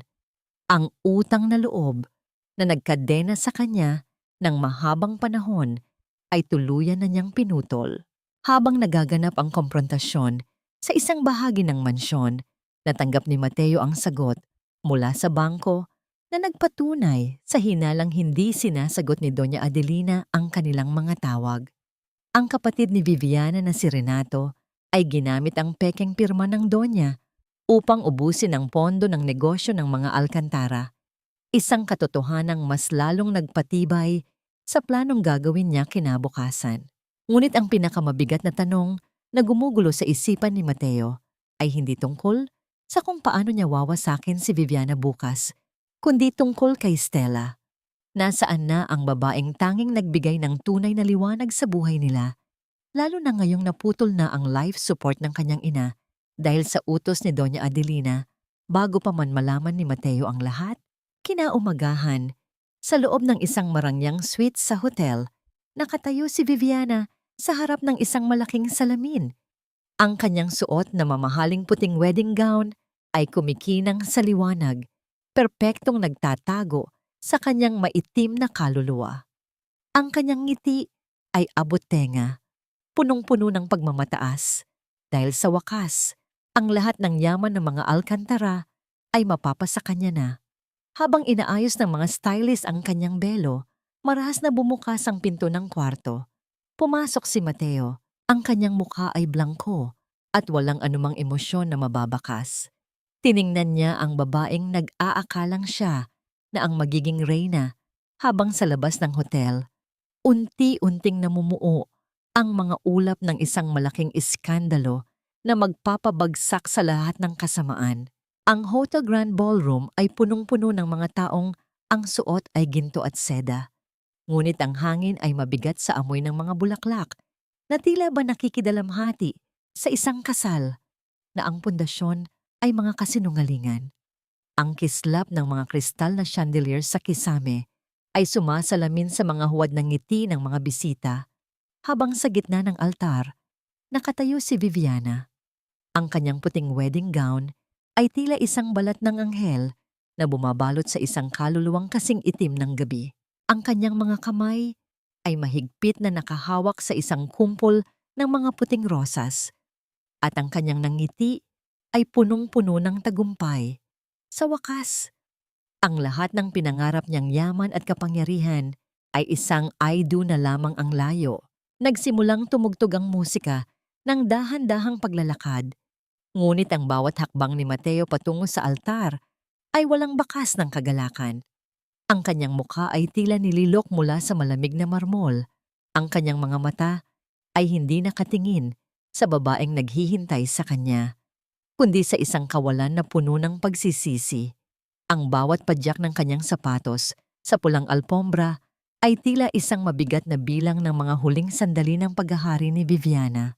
Nang marating ang dulo, humarap si Mateo sa altar, ngunit bago pa man makapagsalita ang pari, humakbang siya patungo sa podium kung saan naroon ang mikropono.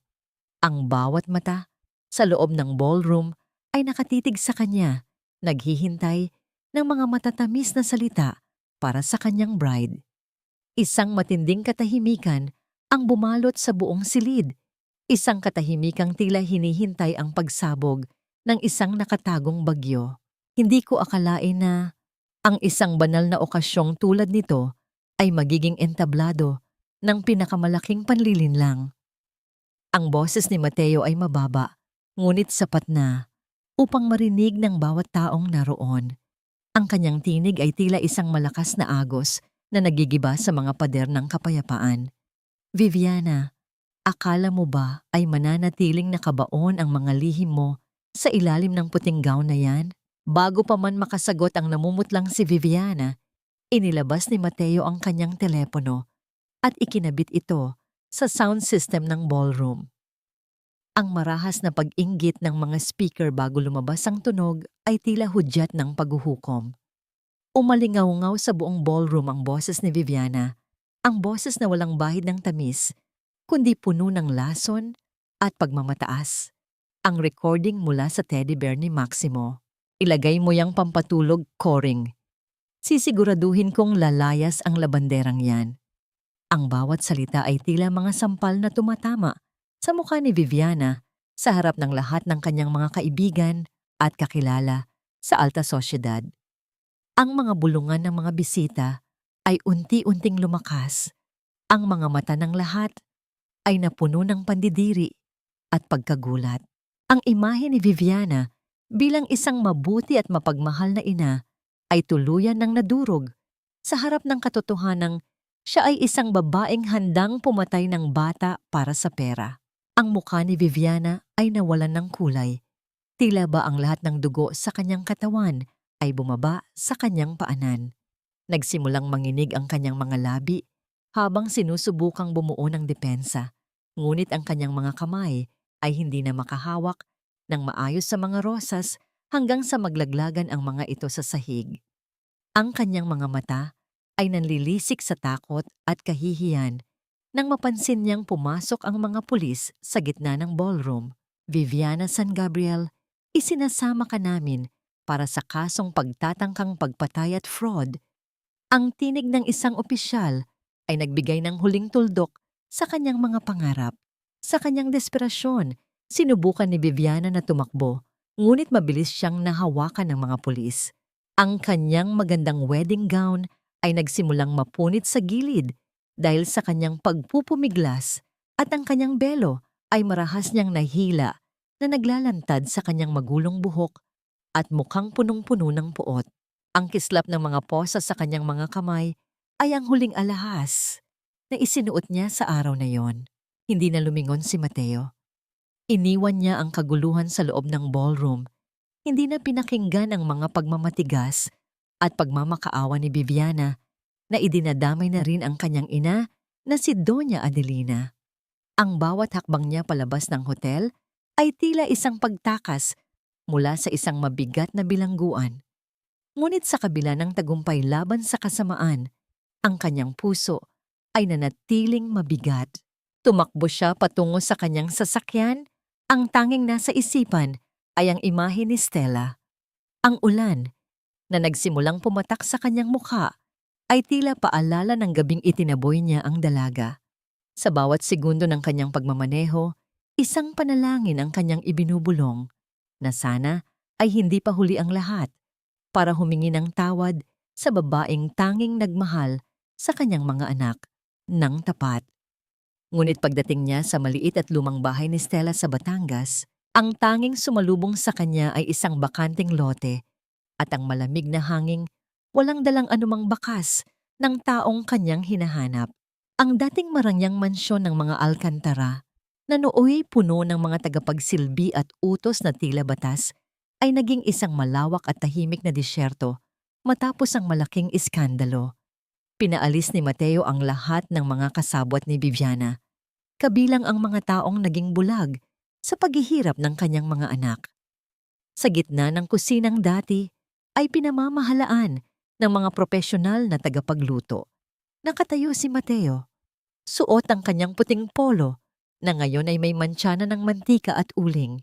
Ang kanyang mga kamay na dati ay bihasa lamang sa pagpirma ng mga milyong pisong kontrata ay nanginginig habang hawak ang isang spatula. Ang bawat galaw niya ay hilaw at hindi sanay. Isang malinaw na larawan ng isang lalaking pilit binubuo ang mga piraso ng kanyang pagkatao na matagal na niyang kinalimutan, ang pagiging isang ama. Dad, amoy sunog na po. Ang mahinang tinig ni Mauro mula sa lamesa ang nagpabalik sa diwa ni Mateo. Mabilis niyang hinalo ang mga hotdog sa kawali, ngunit huli na ang lahat. Ang bawat piraso ay may bahagi ng maitim at sunog, malayo sa perpektong almusal na laging inihahain ni Stella noon. Inilapag ni Mateo ang plato sa harap ng tatlong magkakapatid. Ang kanyang muka ay puno ng hiya at paghingi ng paumanhin. Ngunit sa halip na magreklamo, nakita niya ang isang bagay na nagpahinto sa tibok ng kanyang puso. Kinuha ni Miguel ang isang sunog na hotdog, kinagat ito, at dahan-dahang ngumiti. Kasunod nito ay ang mahinang tunog ng kanilang masayang pagtawa na parang mga maliliit na kampanilya sa gitna ng katahimikan. Sa kauna-unahang pagkakataon, kumain silang mag-aama na walang takot, walang nagbabantay, at walang kasinungalingan. Ang simpleng palpak na almusal ay naging pundasyon ng kanilang muling pagbubuklod, isang gintong sandali na nagpatunay na ang pag-ibig ay hindi nasusukat sa perpektong paghahain, kundi sa tapat na pagsusumikap. Gayunpaman, sa likod ng bawat tawa ay naroon pa rin ang bakas ng isang malalim na peklat. Tuwing gabi, bago matulog, nakikita ni Mateo si Miguel na nakatitig sa pintuan. Umaasa na papasok ang babaeng nagligtas sa kanila mula sa kadiliman.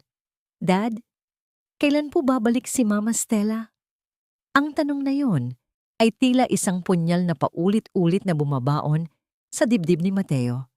Wala siyang maisagot, kundi ang pangako na hindi siya titigil hanggat hindi niya ito nahanap. Sa mga sumunod na linggo, ang buhay ni Mateo ay naging isang walang katapusang paghahanap.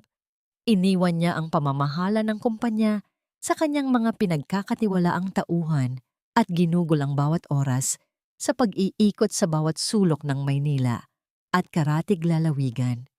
Hawak ang isang kupas na litrato ni Stella. Nagtanong siya sa bawat terminal ng bus, sa bawat palengke, at sa bawat maliit na komunidad na kanyang madadaanan. Ang kanyang mga sapatos ay napuno na ng alikabok. Ang kanyang mukha ay nangitim sa ilalim ng matinding sikat ng araw, at ang kanyang katawan ay nanginginig sa sobrang pagod. Ngunit sa tuwing pakiramdam niya ay susuko na siya, naaalala niya ang mga luha ni Stella sa ilalim ng ulan at ang pagmamahal na ibinigay nito sa kanyang mga anak nang walang kapalit. Ang kanyang desperasyon ay naging lakas. Ang kanyang pagsisisi ay naging kaisa-isang direksyon. Isang hapon, habang binabagtas niya ang isang masikip at payak na kalsada sa isang maliit na barangay, napahinto siya sa tapat ng isang tindahan ng tinapay. Habang hinihintay ang kanyang binibili, isang pamilyar at nakakapanabik na amoy ang dumampi sa kanyang pang-amoy. Ang amoy ng sariwang sabon, panlaba, na humahalo sa init ng sikat ng araw. Ito ang amoy na laging dala ni Stella. Ang amoy ng kalinisan at malasakit.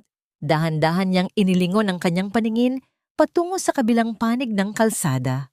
Doon, sa harap ng isang maliit at simpleng gusali na may karatula ng isang laundry shop, nakita niya ang isang pamilyar na bulto ng babae.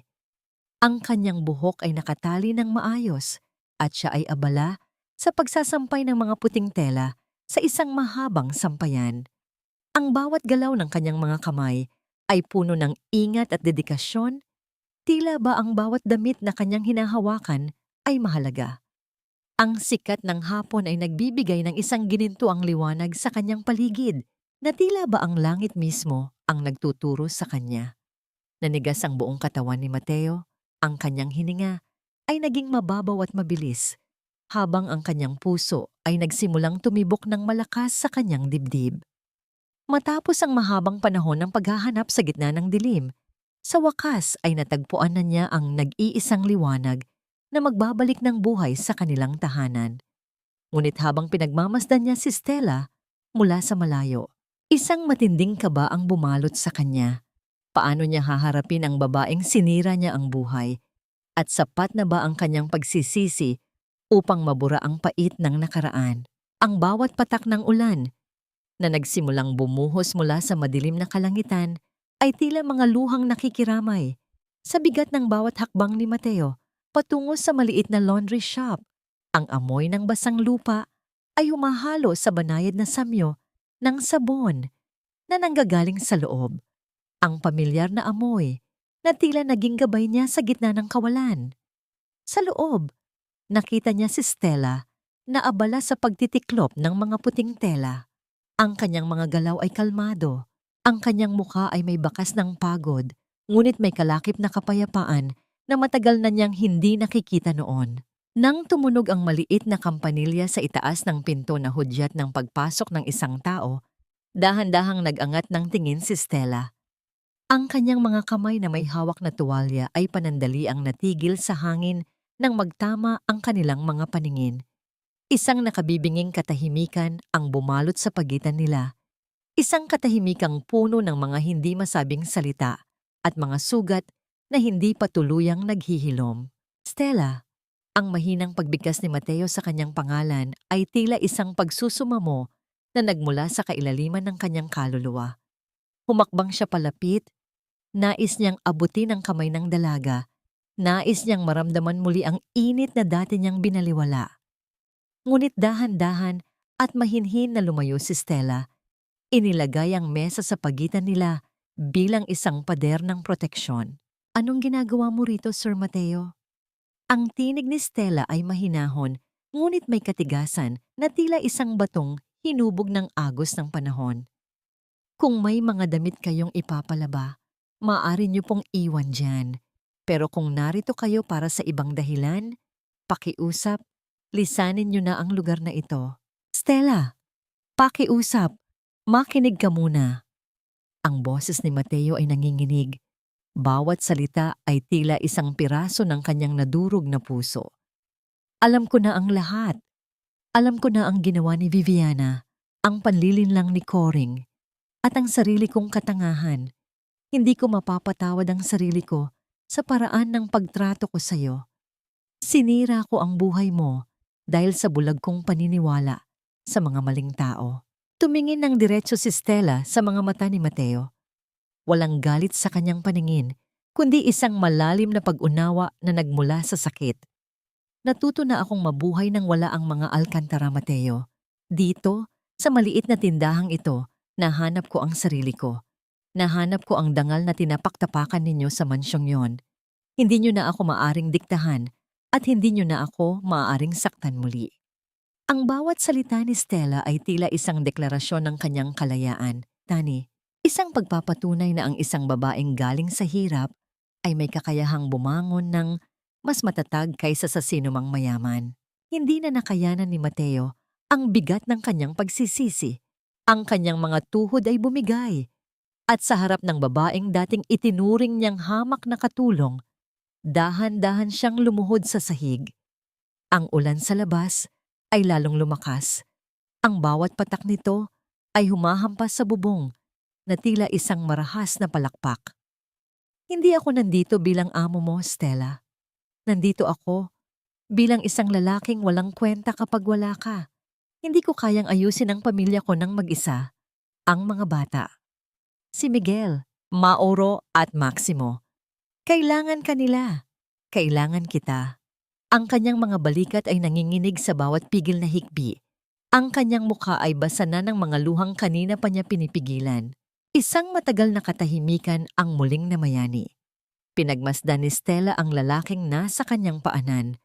Ang makapangyarihang Ginoo na ngayoy tila isang ligaw na bata sa gitna ng bagyo. Dahan-dahang lumapit si Stella. Kinuha ang isang payong sa gilid ng pinto at lumabas sa ulan. Binuksan niya ang payong at itinapat ito sa ulunan ni Mateo.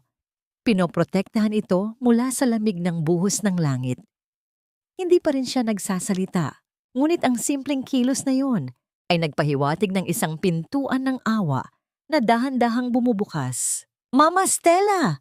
Isang sabay-sabay na sigaw mula sa likuran ng sasakyan ni Mateo ang bumasag sa pighati ng sandali. Bumukas ang pinto ng sasakyan at tatlong maliliit na bulto ang mabilis na tumakbo patungo sa kanila sa kabila ng ulan. Ang mga bata ay walang pakialam sa basa o lamig. Ang tanging mahalaga ay ang babaeng muli nilang nasilayan.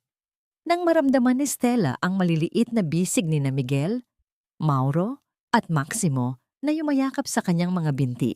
Ang pader na pilit niyang itinayo ay tuluyan ng gumuho. Ang mga boses ng mga bata na tumatawag sa kanyang pangalan ay tila isang himig na may kapangyarihang tumunaw kahit sa pinakamatigas na pusong bato, at ang katanungang nakabitin sa hangin ay nagsimula nang makahanap ng kasagutan sa gitna ng basang kalsada. Ang bawat hagulgol ng mga bata habang nakasiksik sa yakap ni Stella ay tila mga awit ng muling pagsilang na pumapawi sa lahat ng pait ng nakaraan. Sa gitna ng basang kalsada, sa ilalim ng umiiyak na kalangitan, ang apat na kaluluwang matagal na pinaglayo ng malulupit na kasinungalingan ay muling naging buo. Ang init ng mga maliit na bisig ni Miguel, Mauro at Maximo na nakapulupot sa leeg ni Stella ay naging sapat na dahilan upang ang lahat ng kanyang mga takot at pag-aalinlangan ay tuluyang tangayin ng agos ng ulan. Pinunasan ni Stella ang kanyang sariling mga luha bago hinalikan ang bawat noo ng mga bata. Isang banal na sandali na tila binubura ang bawat marka ng lungkot sa kanilang mga mukha. Dahan-dahan silang pumasok sa loob ng maliit na laundry shop upang magpatuyo. Ang amoy ng sariwang sabon at ang init na nagmumula sa mga tumpok ng bagong labang damit ay nagsilbing isang mainit na kumot na bumalot sa kanilang nanginginig na mga katawan. Kinuha ni Stella ang isang malinis at tuyong tuwalya at dahan-dahang lumapit kay Mateo, na nananatiling tahimik at nakayuko sa isang sulok. Marahang ipinatong ni Stella ang tuwalya sa basa at magulong buhok ng Ginoo, at sa pamamagitan ng banayad na pagkuskos ay tila pinupunasan din niya ang bigat ng kasalanang dinadala nito. Nang mag-angat ng tingin si Mateo, sinalubong niya ang mga mata ni Stella na wala ng bakas ng galit, kundi isang malalim at banayad na pagtanggap. Hinawakan ni Mateo ang kamay ni Stella na nakahawak sa tuwalya. Ang kanilang mga daliri ay naglapat sa isang paraan na tila nagkakandado ng isang pangakong hindi na muling mababasag. Isang tahimik na kilig ang gumapang sa kanilang mga puso. Isang damdamin na mas malalim kaysa sa anumang salitang kayang bigkasin ng dila. Sa maliit na espasyong yon, sa gitna ng mga basket ng labada, ay nahanap nila ang isang kaharian na mas mahalaga kaysa sa anumang mansyong gawa sa bato at ginto. I decided to sell the mansion, Stella. Ang mahinang pagtatapat ni Mateo, ang kanyang boses ay puno ng determinasyon. Hindi na kami babalik doon. Doña Adelina is staying with her relatives, at ang mga ari-ariang natira sa amin ay sapat na para makapagsimula kami ng bagong buhay. Isang buhay na simple, isang buhay na kasama ka. Ang bawat salita ni Mateo ay tila isang paghuhugas sa kanyang sarili mula sa toxic na yaman na dati niyang pinahalagahan. Ang katarungan ay tuluyan ng nanaig ng mabalitaang ang kapatid ni Viviana na si Renato ay nahuli rin, at silang magkapatid ay kasalukuyang nahaharap sa mahabang taon ng pagkakakulong. Hindi na bumalik si Stella sa mansyon bilang isang katulong. Sa halip, si Mateo at ang mga bata ang lumipat sa isang komportable ngunit simpleng bahay na malapit lamang sa kanyang laundry shop. Ang bawat umaga ay naging isang pagdiriwang ng muling pagkakabuklod. Ang tunay na himala ay hindi ang pagpaparusa sa mga masasama, kundi ang muling pagkakaroon ng sigla ni Miguel, Mauro at Maximo. Nakikita na silang tumatakbo sa bakuran, nagtatawanan, habang nakikipaglaro kay Mateo na ngayon ay bihasa na sa pagluluto ng kanilang paboritong pagkain. Kahit minsan ay may kaunti pa ring sunog. Isang hapon, habang ang sikat ng araw ay marahang tumatagos sa bintana, nakaupo sina Mateo at Stella sa isang lumang sofa. Ang mga bata ay mahimbing nang natutulog sa loob ng silid. Ipinahinga ni Mateo ang kanyang ulo sa balikat ni Stella, habang ang kanilang mga kamay ay magkayakap ng mahigpit. Ang bawat tibok ng kanilang puso ay tila isang maayos na melodiya ng kapayapaan. Pinagmasdan ni Stella ang singsing sa kanyang daliri. Hindi ito gawa sa mamahaling brilyante, kundi isang simpleng gintong banda na simbolo ng tapat na pag-ibig at pagpapatawad. Nahanap na nila ang kanilang totoong tahanan hindi sa taas ng antas ng buhay, kundi sa lalim ng kanilang pagmamahalan. Ang sugat ng nakaraan ay naging mga peklat na lamang na nagpapaalala sa kanilang katatagan. Habang ang gabi ay dahan-dahang bumabalot sa paligid, ang kaisa-isang liwanag na nagmumula sa kanilang munting tahanan ay sapat na upang magbigay ng pag-asa sa sino mang nawawala sa dilim. Tapos na ang panahon ng pag-iyak dahil sa wakas, ang mga pusong dati ay nagdurusa ay nakahanap na ng kanilang perpektong pahingahan sa piling ng isa't isa. Ang maagang sikat ng araw ay dahan-dahang gumagapang sa makinis na sahig ng isang payak, ngunit maliwanag na tahanan. Hindi na ito ang malamig at nakalulunod na luho ng mansyong Alcantara, kundi isang bahay na ang bawat sulok ay humihinga ng tunay na kalinga. Ang amoy ng sariwang luya at pinapakulong bigas para sa arroz caldo ay humahalimuyak sa hangin, nagbibigay ng isang pamilyar na init na tila yumayakap sa bawat taong naroon. Sa kusina, si Stella ay abala sa paghahanda ng almusal. Ang kanyang bawat galaw ay puno ng katiyakan at kaligayahan. Hindi na siya ang labanderang nakayuko sa harap ng malupit na amo, kundi ang reyna ng sarili niyang maliit na kaharian. "Mama Stella, look! I drew a picture of our new house." Ang masiglang tinig ni Maximo ay pumuno sa silid. Kasunod ang tunog ng mabilis na pagtakbo ng kanyang maliliit na paa patungo sa hapagkainan. Sumunod sina Miguel at Mauro na ngayoy mayroon ng malulusog na pisngi at mga matang nagniningning sa tuwa. Nang marinig ni Stella ang salitang "Mama," isang matamis na ngiti ang sumilay sa kanyang mga labi. Isang ngiti na nagmula sa kailaliman ng isang pusong nahanap na ang kanyang hantungan. Ang pagtawag na yon ay ang pinakamahalagang titulong kailanman ay hindi kayang bilhin ng anumang yaman ni Mateo. Pumasok si Mateo sa kusina. Suot ang isang simpleng t-shirt at maong, malayo sa mga formal na suit na dati niyang ginagamit bilang baluti laban sa mundo. Lumapit siya kay Stella at marahang ipinatong ang kanyang mga kamay sa balikat ng asawa. 1 taon na ang nakalipas, pero parang panaginip pa rin na narito tayo. Ang bulong ni Mateo, ang kanyang boses ay puno ng pagsinta at katapatan. Dahan-dahan niyang iniharap si Stella sa kanya at nag-alay ng isang banayad na halik sa noo nito. Isang selyo ng paggalang at pasasalamat sa babaeng hindi sumuko sa kanila. Sa simpleng pagdampi ng kanilang mga balat, tila naglaho ang lahat ng alaala ng ulan at pighati. Ang katahimikang namamayani sa kanilang paligid ay isang uri ng kapayapaan na hindi kayang ibigay ng ginto. Ang bawat sugat ng nakaraan ay naging mga peklat na lamang na nagpapaalala sa kanilang katatagan. Napatawad na ba ni Stella si Mateo? Ang sagot ay makikita sa paraan ng pagtingin niya sa lalaki.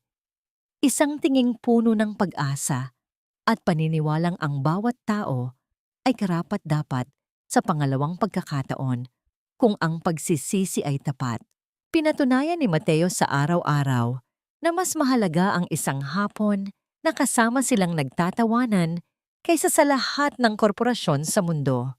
Samantala, sa malayo, ang alaala ni na Viviana at Doña Adelina ay naging mga anino na lamang ng isang madilim na kasaysayan. Naiwan silang lugmok sa kanilang sariling mga ilusyon at pagkakamali. Nag-iisa sa gitna ng mga pader na gumuho dahil sa sarili nilang kasamaan. Ang kanilang kapalaran ay naging isang babala na ang dangal na itinatayo sa ibabaw ng luha ng iba ay kailanman ay hindi magtatagal. Ang aral na iniwan ng kanilang kwento ay malinaw. Ang tunay na pamilya ay hindi nasusukat sa mga dokumento ng mana, sa taas ng antas ng pinag-aralan, o maging sa dugong nananalaytay sa mga ugat. Ang pamilya ay nabubuo sa bawat sakripisyo, sa bawat pagpili na manatili sa gitna ng unos at sa pag-ibig na walang hinihintay na kapalit. Si Stella, na minsan ay tinawag na basura, ay naging pundasyon ng isang tahanang hindi na muling mabubuwag.